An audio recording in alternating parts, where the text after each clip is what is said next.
Halo, selamat malam. Udah 2 minggu nih kita nggak ketemu.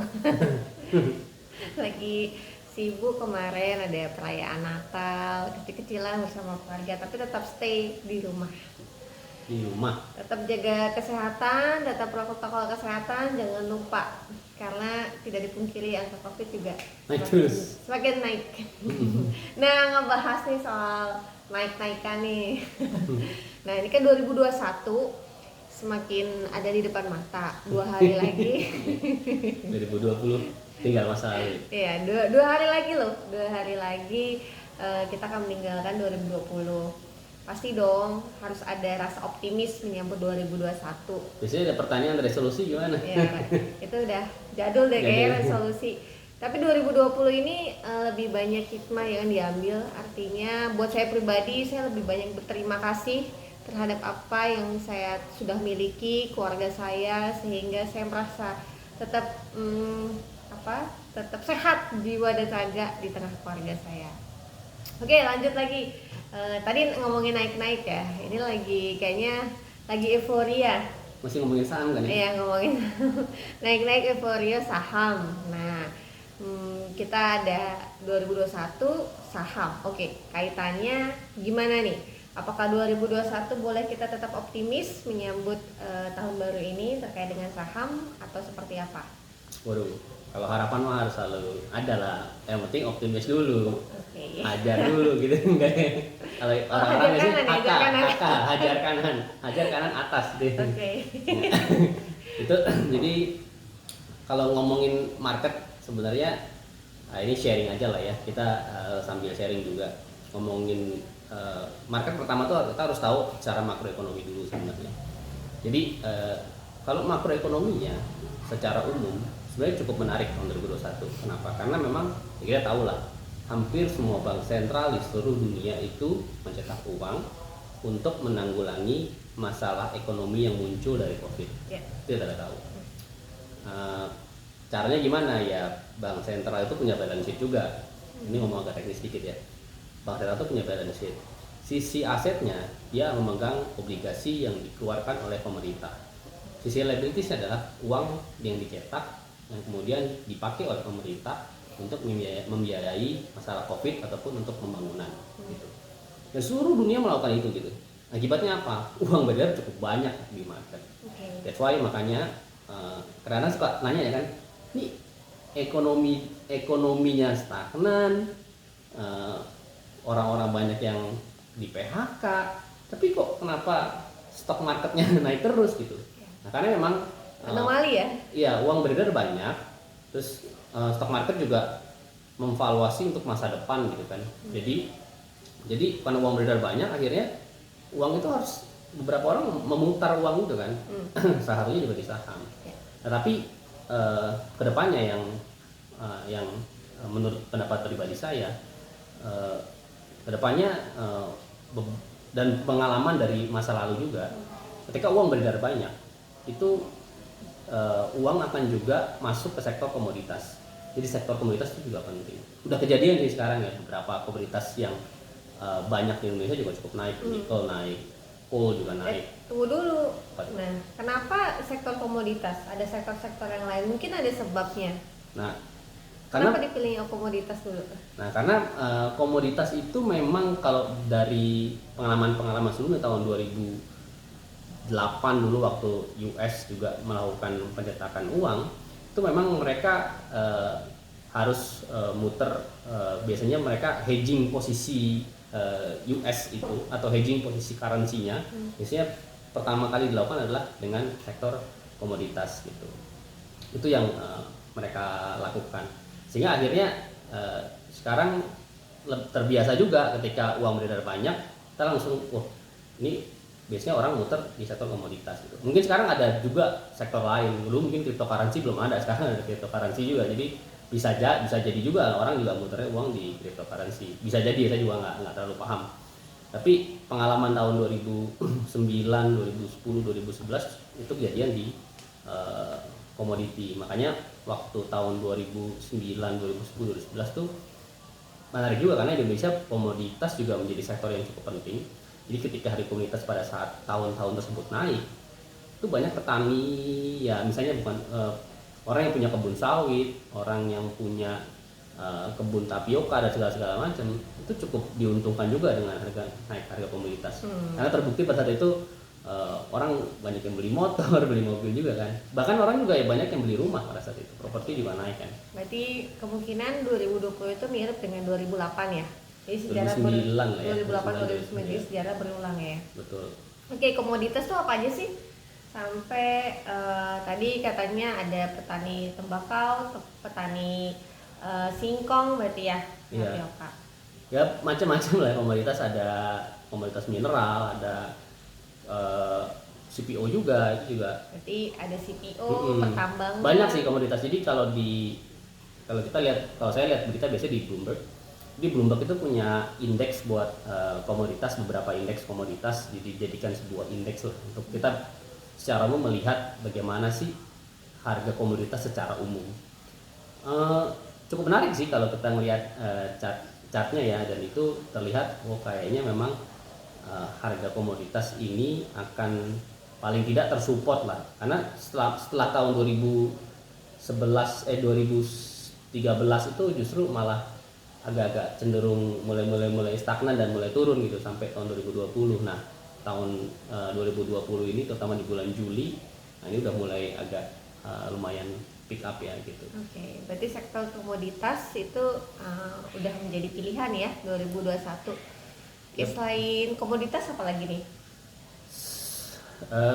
Sebenarnya pertama komoditas itu cukup menarik karena gini, dua sisi ya komoditas ini sebenarnya, dua sisi mata uang.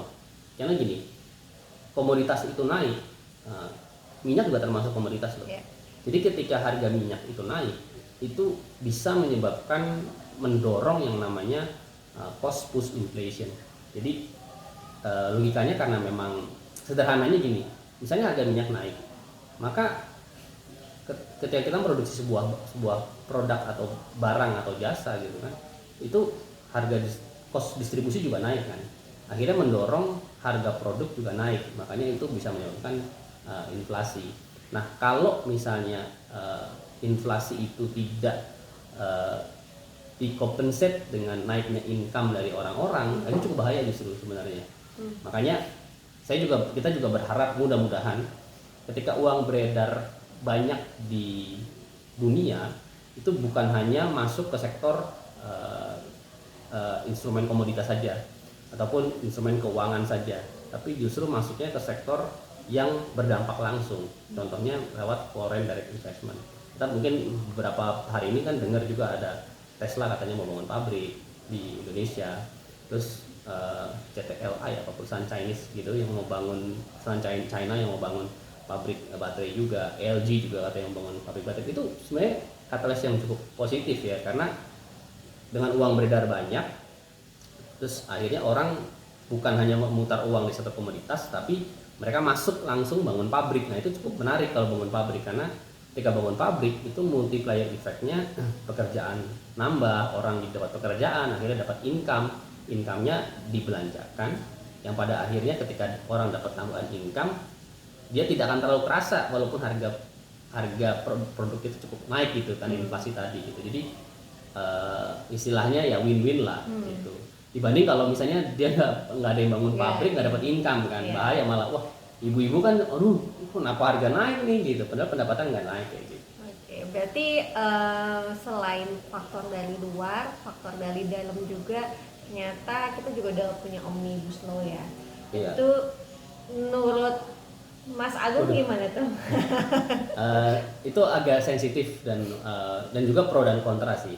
Tapi kalau lihat sebenarnya kalau dari sisi investor ataupun pengusaha kan yang melihat sebenarnya sisi kepastian lah ya.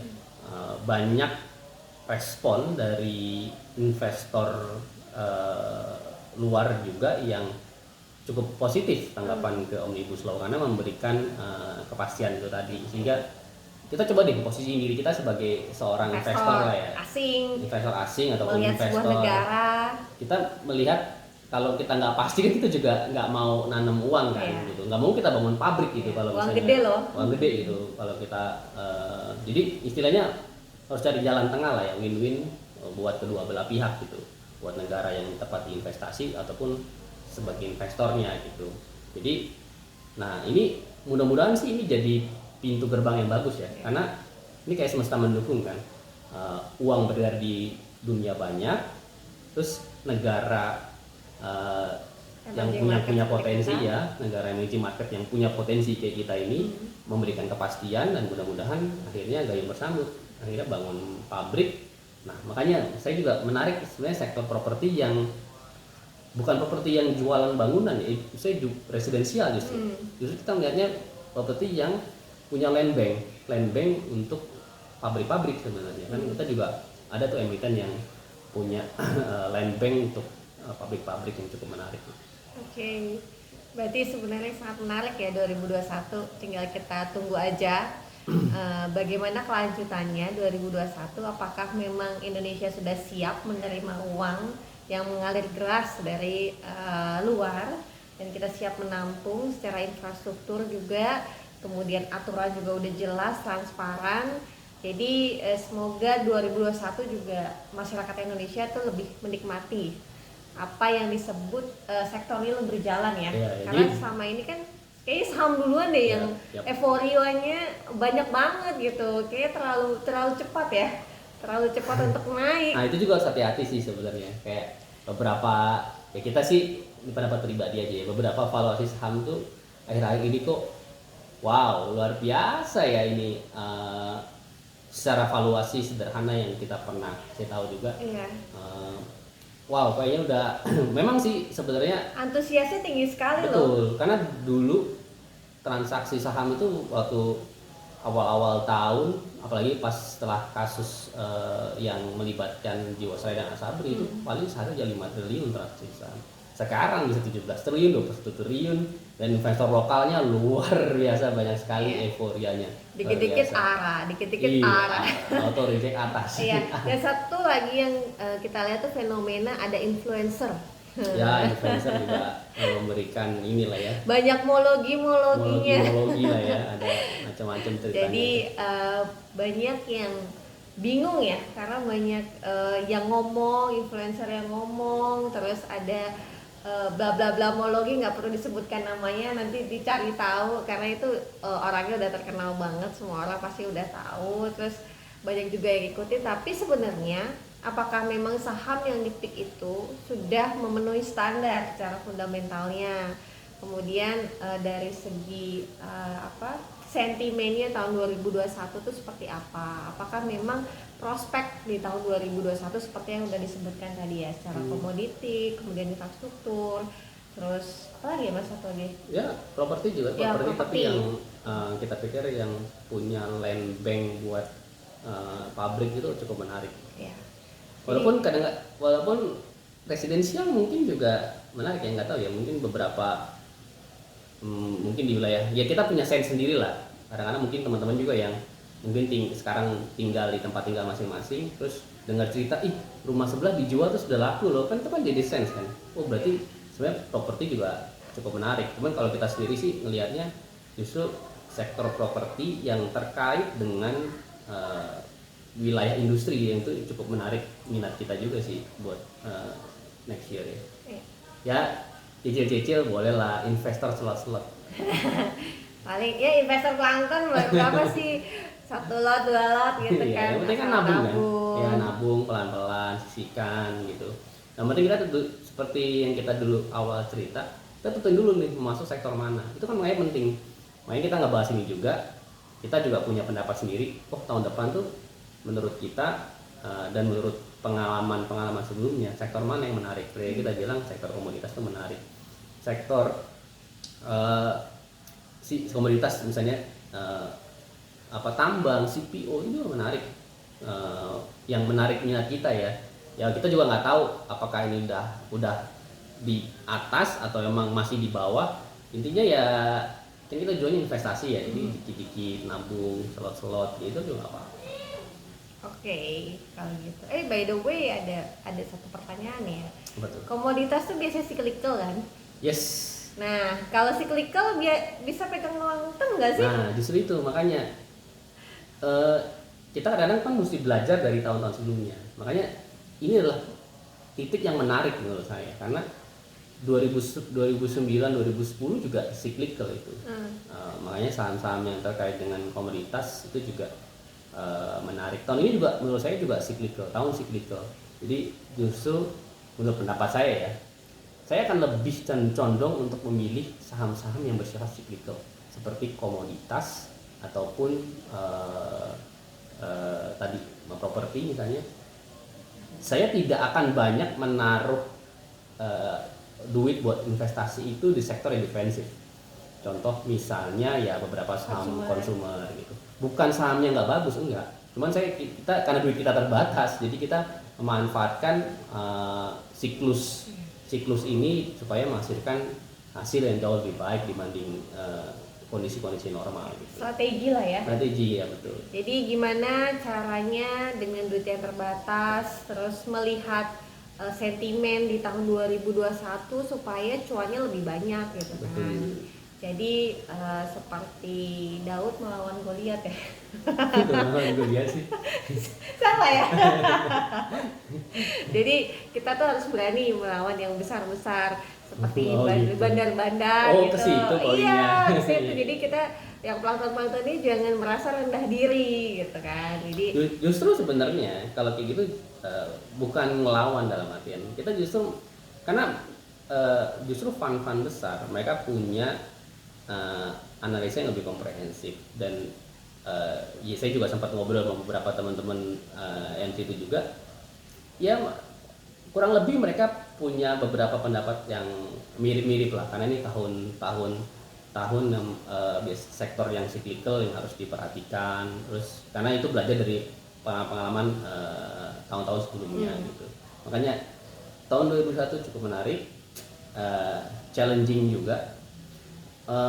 Kalau pertanyaan biasanya ini juga berhubung dengan tahun-tahun sebelumnya, rupiah juga menurut saya cukup menarik karena tahun 2008, 2009, 2010, 2011 rupiah juga punya hubungan yang baik dengan komoditas. Jadi komoditas naik, itu rupiah juga menguat. Jadi kalau ada investasi di dolar, jangan dolar deh, ini cinta rupiah, percaya deh. Oke ya, cinta rupiah Cinta tuh rupiah. tahun 2008 banget. Oke, kita tutup aja pada malam hari ini karena udah lebih dari cukup. Nah, takutnya terlalu banyak informasi, teman-teman jadi bingung. Sekarang PR-nya dikerjain ya, pilihlah emiten-emiten yang memang sesuai dengan apa yang tadi sudah dibicarakan, kemudian Kalau setuju, iya, kalau enggak kalau juga setuju, apa-apa. Nah, itu masih ditelaah, pendapat doang. dianalisa lagi. Jadi jangan jadi ikut-ikutan. Kalau influencer ngomong A, ikut A, B, B. Kalau nyangkut kan baru tahu rasa ya. Jadi gitu. Oke, kita tutup. Tahun 2021 optimis. Oke, oh ya. 2021 optimis ya. Tetap sehat teman-teman. Bye. Bye.